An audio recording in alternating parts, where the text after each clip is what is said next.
Who are you today? How have you transformed? That's a very good question. It's also very important when you talk about Candace from 10 years ago. The idea that you did something 10 years ago, which you would no longer agree with, is one thing. But the second thing, to come along to the conclusion that you now have no value to add to the world would be massively unfair, right? Everybody changes, and that's fine. That's one of the things I pointed out. I said, he's never said he was conservative. Why are we, he is not identifying as a Christian. So why are we suddenly using that as whether or not a Christian, a conservative can put him on a platform and talk about something that is relevant? And something that is relevant is whether or not you are being wrongly or unfairly persecuted by a government. But as I get older, maybe I'm getting a bit softer. Maybe I do think sometimes you need to make a decision based purely on love and have the faith of love and faith in your love enough to say, I don't care what the government's going to do about this because I truly believe in us and I think we're going to make it. So would I get married? Perhaps some point, yes, in the future, I might get married. Yeah, I'm not against marriage like I used to be. So, folks, today Candace Owens did a sit-down interview with Andrew Tate. Now, unfortunately, I'm not going to be able to react to the full thing because when this releases, I will be on a plane. But I did at the very least want to get an instant quick reaction here to the trailer of their interview, which we're going to do here today because there's a lot of important points raised here that I do want to discuss. But before we talk about any of that, I do want to say first and foremost, and you can skip this little monologue of mine if you just want to get to him talking, but let me say that I absolutely admire Candace Owens' bravery and boldness for being willing to do this interview. Because obviously we know what the liberals and the feminists and the mainstream media is going to say about this. And honestly, who cares about them? But as you may know, right, there's been a pretty big movement on the right wing as of late to cancel Andrew Tate. People have saying conservatives should not give a platform to him. You know, they shouldn't even listen ever to what he has to say. You know, he's a misogynist. He's a degenerate. He's a pornographer, all of this different stuff. And Candace Owens just stands up and says, no, conservatives or liberals, I'm not going to cave to either forms of your cancel culture. I'm going to sit down here and have this conversation. I think that's very good. And I think that's very important. Now, on the Andrew Tate question, I mean, let's talk about this a little bit. Well, you know, you can like him or not. We've gone back and forth many times as a community about this. But let me just say this, right? You guys know where I stand already, right? You know that I think he is a net positive for the culture, okay? I get it. He's not perfect, Vince. I don't like this. I don't like that. I think overall, you got to look at the net good here, right? He is waking up young men to a lot of different stuff that is ultimately, in the end, beneficial to us, right? It is beneficial to conservatives. He's starting a lot of conversations and waking up a lot of young men to overall things that push people in our direction. And if people are skeptical of that, let's do a little game here in the comment section. How many of you are subscribed to this channel and ultimately are kind of invested in conservative politics now because Andrew Tate was sort of your first red pill? Okay, let's play that game in the comments. And that's kind of why I say I don't see the reason to hate this guy. I think he has, frankly, a lot of interesting and good things to say. And, you know, I don't agree with everything, but I agree with a lot of what he says.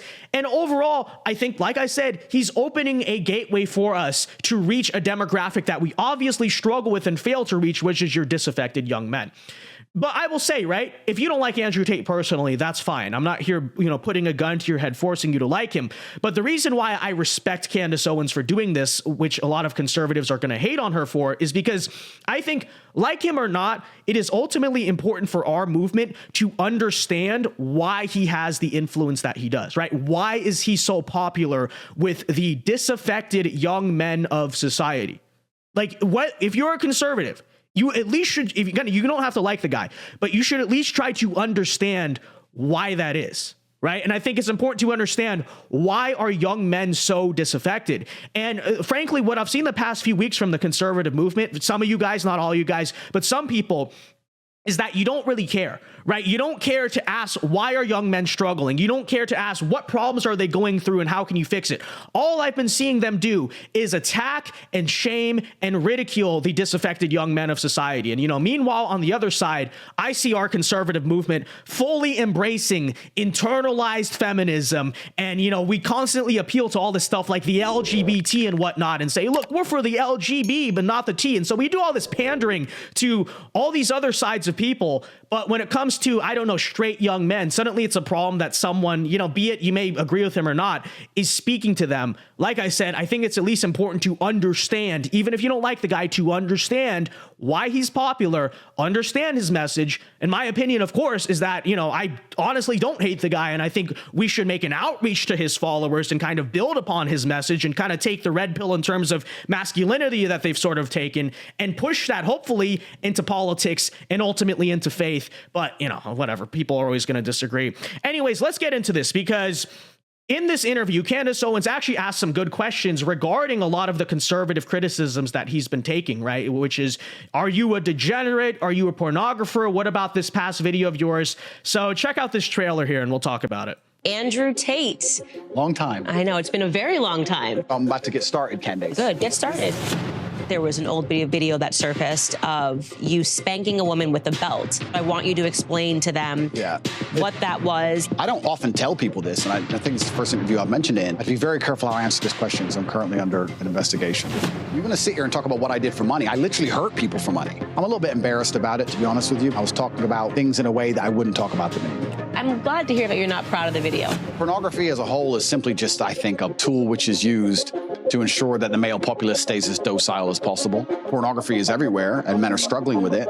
But to me, what's even more upsetting is that these men don't have enough fortitude and enough mental strength to wake up and say, I'm better than that. What does Andrew Tate's life look like, by the way, in the next 5 years?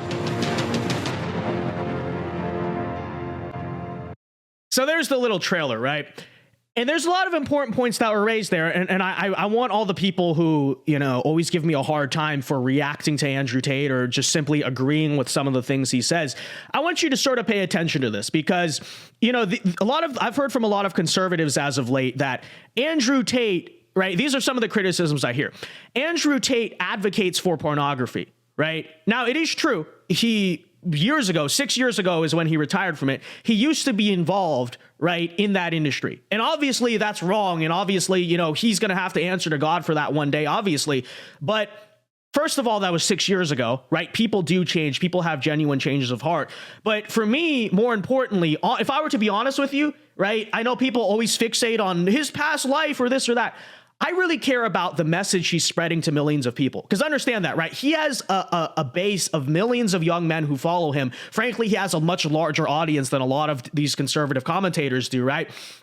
And so I care more so about what does he advocate for, right? What is he telling young men to do? Because ultimately that's what matters, right? What are young men taking from him? And he does not advocate for pornography. He said it pretty clearly in that. And by the way, that's far from the first time he said it. I've heard him on multiple occasions say pornography is bad. You should not consume it. And yes, I guess it's hypocritical because he didn't used to do it, but he used to manage stuff in that industry. Okay, fine. But like I said, I think the important question is, what is his message? Isn't that what we really care more so about? And obviously, right, that's not the case. That's not what he advocates for, believes in. And, here's my thing on it overall, right? I'm going to get back to the central point, which is you don't have to like Andrew Tate, but I think it's important, to genuinely in good faith understand his message and understand why he's so popular, right? And I think if you have legitimate criticisms of him, fine. As a conservative, fine. But at the very least, I think we ought to portray his message honestly. When you go out and say that Andrew Tate advocates for pornography in 2023, that is objectively just simply not true. He does the exact opposite. So that's one thing I always hear from the conservatives. Another thing I hear very often is, he's anti-family. This is what a lot of conservatives say. Andrew Tate is against young men having a family, and that's his problem. And he talks about masculinity, but he's against family. That's also not true, right? Because not only does he have children that he raises, but also, right, he talks all the time about how young men need to start a family. Children are your legacy. Children are everything. It's one of the most important things in life, right? So my whole thing is this, right? Like the guy or not, at least let's make an attempt as conservatives to understand why he's popular and portray his message accurately, right? Not straw man his message, not throw out all these things that he claimed that you claim he's for and is totally against. And that's kind of the way I see it. And if I were to be totally honest, I used to believe a lot of the same kind of lies that some of these conservatives believe about Andrew Tate. I used to think, he's just kind of like a degenerate playboy and that's all that he is, right? All this different stuff. And But then, right, what did we do on this channel? We sat down and actually listened to what he has to say. We reacted to him talking for several hours with Tucker Carlson, with Patrick Bet-David. And most of you who actually sat down and watched it all reached the conclusion I did, which is, look, the guy's message is overall positive. And you can raise questions about his personal life or his past and say you don't like it. But I think ultimately, at the end of the day, it's the same argument they use against Donald Trump, which is that, oh, well, yes, Donald Trump got Roe v. Wade overturned, but don't you know he's a divorcee who, had allegedly had affairs with his wives and all that stuff. And it's like, okay, right. And that's his personal life. And I'm not saying it doesn't matter at all, but look at the net good here, right? What is he ultimately doing for society? Is it ultimately a net good, ultimately a net positive, right?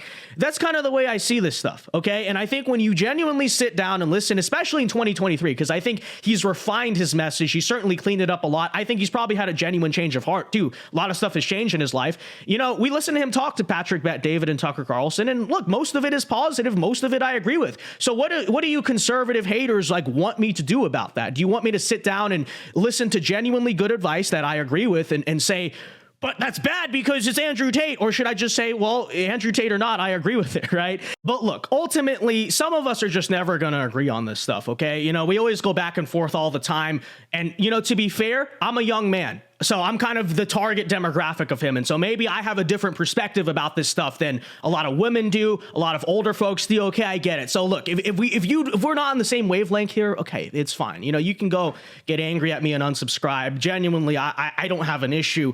But what I will say is this, and what I will reiterate is this. Like the guy or not, conservatives, again, let me say this again.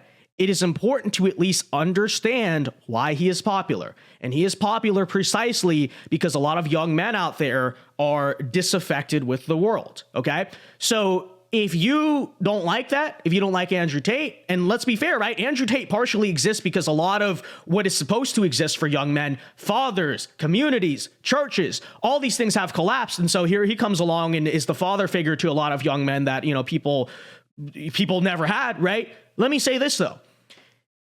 If you don't like him, then at least ask yourself, and this is specifically more so to the conservative commentators who have issues with him, right? What are we as the conservative movement doing to reach these disaffected young men, right? And this is why you won't hear me just go on and just shame the guy and bash and ridicule his supporters all the time, because I genuinely recognize that, right? What are we doing to reach disaffected young men other than shaming and ridiculing them, which like a lot of the different commentators out there who constantly attack Andrew Tate, that's all you do, right? You don't provide an alternative message. You don't make outreach to young men of your own. The GOP doesn't do that en masse. The conservative movement doesn't do that. And yet we stand here and say, well, I don't like the way Andrew Tate does it. Okay, but what are we doing about it, right? And that's really my thing, is that And I'll give, look, in fairness, there are some people who genuinely do provide an alternative message for young men, right? Like Jordan Peterson, for instance.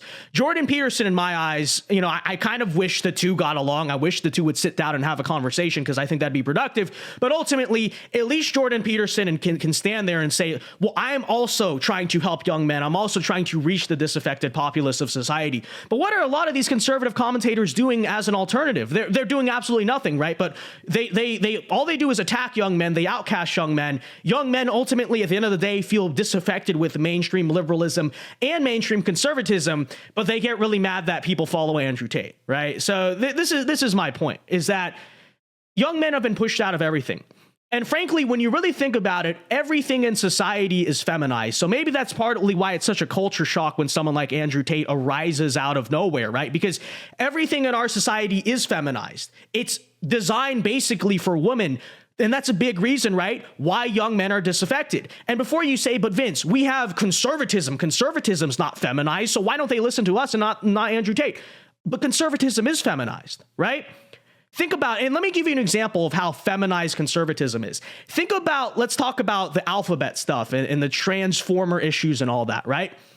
What's our number one talking point about why they shouldn't be playing in the women's sports and why this stuff shouldn't be a thing? We say, oh, it's erasing women's spaces and it's erasing femininity. Like that seems to be the only problem that most conservatives have with it, is that it's erasing women's spaces. Okay, but what about men's spaces? What about the masculinity that I would argue feminism and the alphabet agenda is actually erasing, arguably to a far greater degree, than femininity? We don't care about that because everything is feminized. No one actually just speaks directly to men, especially to young men.